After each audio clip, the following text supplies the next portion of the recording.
Millions of people living in the countryside are about to become pensioners. In fact, it's estimated by 2020 that 1 in 4 of the rural population will be retired and elderly. Their children are being forced to move to towns and cities because of high property prices. So who's going to take care of and support this section of society in the future? John's been investigating.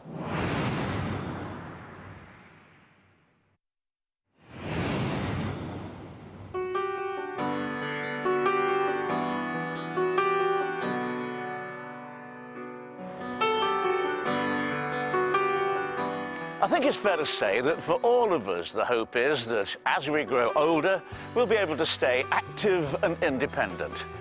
But until someone discovers the secret of eternal youth, the truth is that eventually we'll all have to slow down a little bit. Or maybe a lot. This is a Keep Fit class for over 50s in Tewkesbury and the surrounding Gloucestershire villages. Most people here are active, but in the years ahead, it might be a different story. Why do you come to these classes then? Well, it's good to keep fit. I think you have to do that as you get older. You know, it's no good sitting down and doing nothing. I've always been active anyway. And do you worry, as you get older, about living in a relatively isolated place? It hadn't occurred to me at all until you started to ask the question, because I suppose you just don't think you're getting any older, do you? But thinking about it, I suppose I should, really. Okay, what we're supposed to be doing? Rolling up and down. Looking hard. Yeah, getting hard. The class is held in a specially built retirement village. Like a few others taking part, Janet Howes left her rural home behind to move here. Was it a wrench for you to have to move from a village? Yes, it was. It was. It was a very friendly village, very friendly. But I knew I had to make the move, as Leslie says, I'm 94, and well, as you get older, things change. For every person who moves to a retirement home or complex, there are plenty who want to stay put.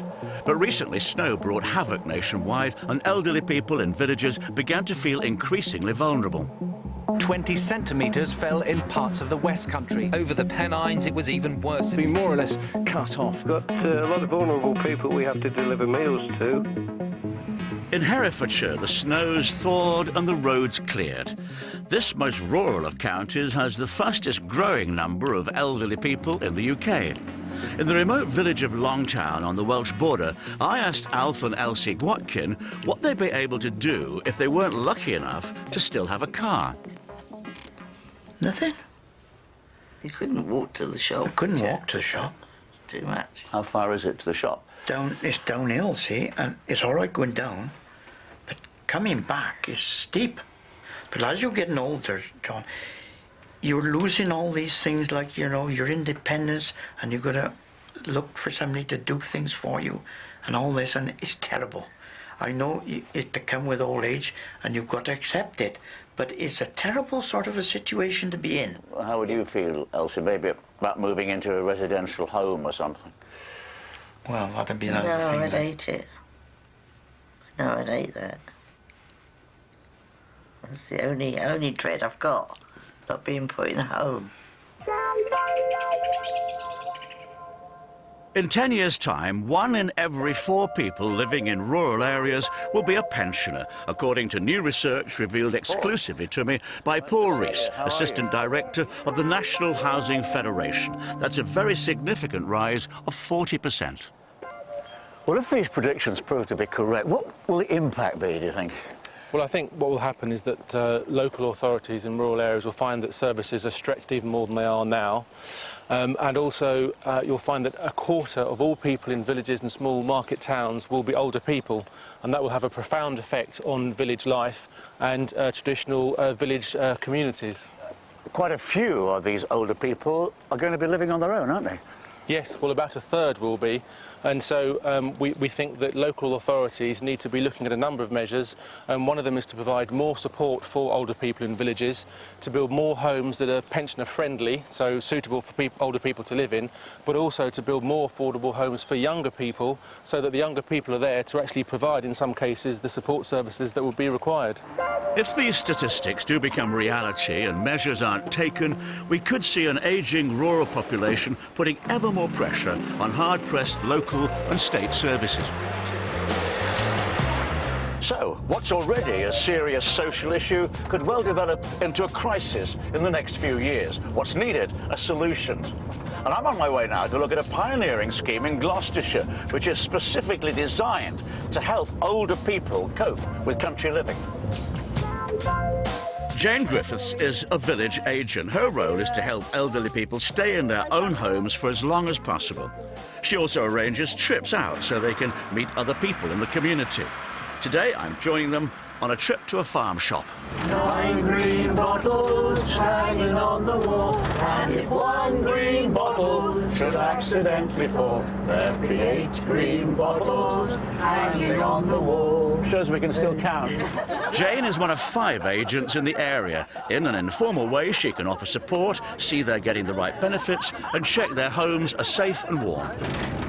Do you normally sing on the bus, or are you just doing that for us? As an active part of the community, agents are more like trusted friends than authority figures.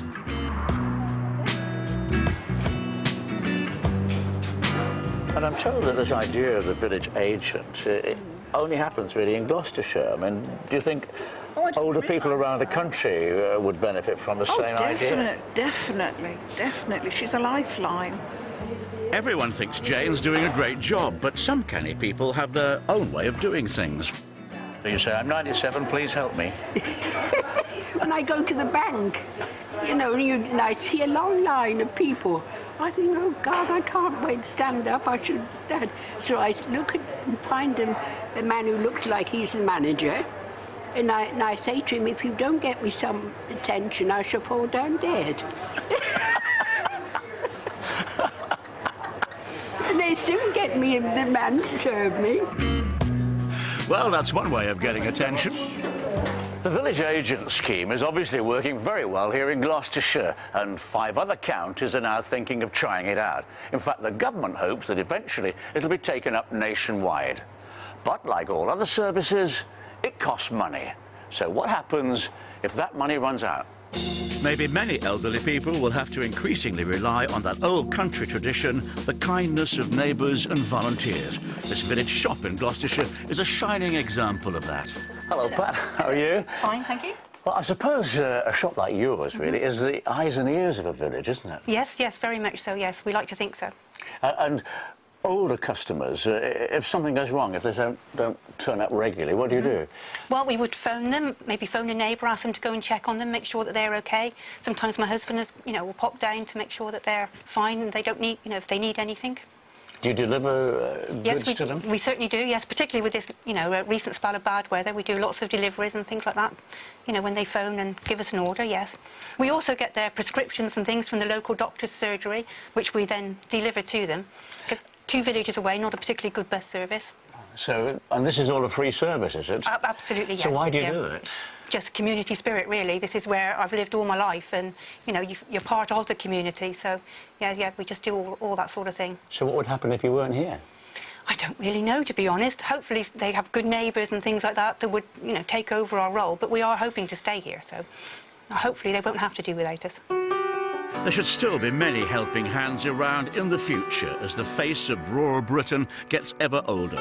And all being well, there will be funding for schemes like the Village Agent, which helps elderly people get the most out of life. Most of us are conscious of the need for a healthy diet, and Adam is no exception when it comes to feeding his farm animals. But it's not always...